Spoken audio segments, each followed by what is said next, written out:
this module, we turn the onboarding journey into concrete system behaviors.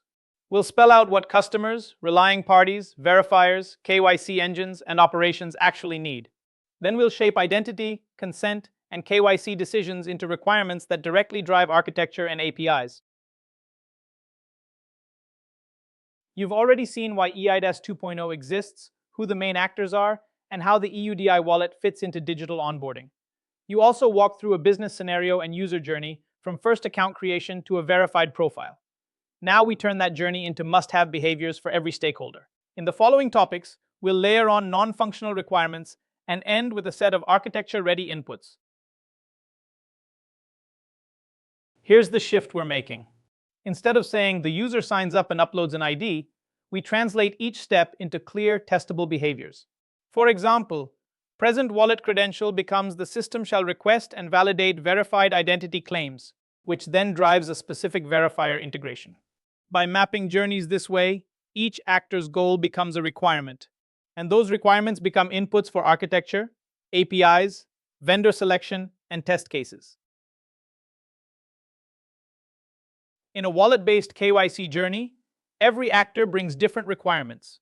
The customer expects a clear onboarding flow, understandable data requests, simple consent, and an easy way to present credentials. The relying party needs trustworthy attributes they can plug into their existing onboarding systems.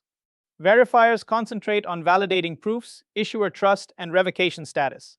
Site C and operations teams look for tools to make risk decisions, handle exceptions, monitor performance, and support audits over time. Identity attributes shouldn't be collected just because they're easy to ask for. You decide what's required, optional, conditional, or prohibited based on business policy, KYC rules, product eligibility, and privacy obligations. For example, legal name and date of birth might always be required, while a document number is collected only for higher risk products. Some attributes, like unnecessary biometrics, may be explicitly blocked. The objective is minimal, purpose-bound data that still satisfies regulation and risk. Every attribute you pull from a wallet should answer a clear question. What decision does this support? Map each claim to a concrete business rule, a specific KYC control, or a risk decision. Then set the usage bar. Which sources are acceptable, how fresh the data must be, and what assurance level you need. Capture all of this in a reusable claim catalog so new products request only justified, well-governed data. Consent here is treated like a mini contract. The relying party must clearly state who they are, why they need data, exactly which attributes, and how they'll use them. The wallet should support selective disclosure, so only the minimum attributes are shared. Users must be able to approve, deny, or simply abandon the flow. Finally, consent should be captured as metadata tied to the transaction, without copying or storing any extra wallet or credential contents. Consent also has to stand up as evidence, not just as a screen the user taps through. For every consent, you need a clear record of what was asked, why it was needed, which attributes were involved, and exactly when the user agreed or refused. That record must link back to the onboarding case, the customer profile, and the verification result, and be stored in a tamper-evident audit log so it can be trusted in reviews, inquiries, or disputes. The verifier's job is to decide whether a presented credential can actually be trusted. It first checks cryptographic integrity. Was this presentation really created by the holder, and has anything changed since it was signed? Next, it enforces trust policy. Is the issuer on an approved list or registry? Then it evaluates lifecycle status and expiry. Finally, it normalizes all these checks into a clear pass, fail, or warning result for the relying party and KYC systems. Once identity is verified, those trusted attributes feed into a KYC and AML decisioning engine. The engine calls sanctions and watchlist providers, PEP and adverse media services, and fraud controls, then combines those signals with risk rules. It classifies each customer into a risk tier and produces a clear outcome: approve, reject, or send to manual review. Every decision must be explainable, with the evidence, risk factors, and required next actions captured. Risk scoring acts like a translation engine. It converts raw signals such as jurisdiction, nationality, sanctions results, and fraud alerts into clear actions: approve, review, or reject. To work in practice, each signal needs defined rules and thresholds, plus a documented reason for every decision.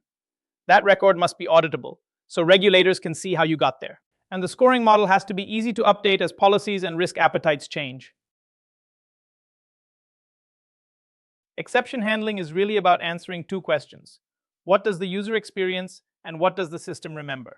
For every failure, you define a clear category, a safe, simple message, and a next step. Try again, switch wallets, update a credential, or move to assisted onboarding or manual review. Behind the scenes, you still capture detailed diagnostics and link the outcome to the user's onboarding case history. Manual review is your safety net when automation isn't enough. The system should automatically open a case when key risk triggers fire, so nothing relies on email or memory. Reviewers need a single workspace showing verified data, screening hits, consent, and past exceptions. From there, they can approve, reject, or ask for more information, with clear escalation paths. Every step must be timestamped, commentable, and fully auditable for regulators and internal QA. Think of each requirement as a small contract. It names a clear actor, a trigger, and a measurable outcome. Then we attach context: which journey stage, which business objective, which compliance rule, and which system component. Next, we define acceptance criteria for happy paths, failure paths, and operational behaviors. Finally, we prioritize what's critical for onboarding, what's regulatory, and what's blocked by dependencies. The result is a backlog that's testable, explainable, and implementation ready. Functional requirements translate onboarding and KYC into specific system behaviors: which attributes we collect, how we capture consent, how we verify, score risk, decide, and handle exceptions end-to-end. You've focused on what the system must do. Next, you'll look at how well it must perform through non-functional requirements.